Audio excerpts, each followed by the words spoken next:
näitan siis seda vene punast, Russian Red, ja tema risoome siis pakume ka. Praegult on selline üle 2 meetri.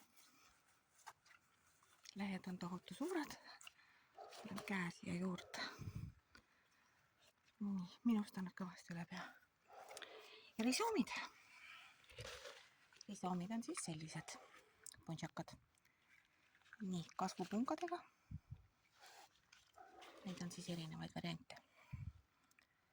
Siit hakkate siis seda risoomi edasi ajama, läheb järjest pikemaks ja ajab lehti ka. Näitan mõned variandid lihtsalt.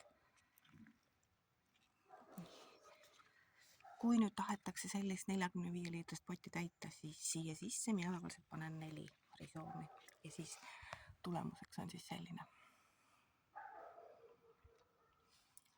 väga efektne.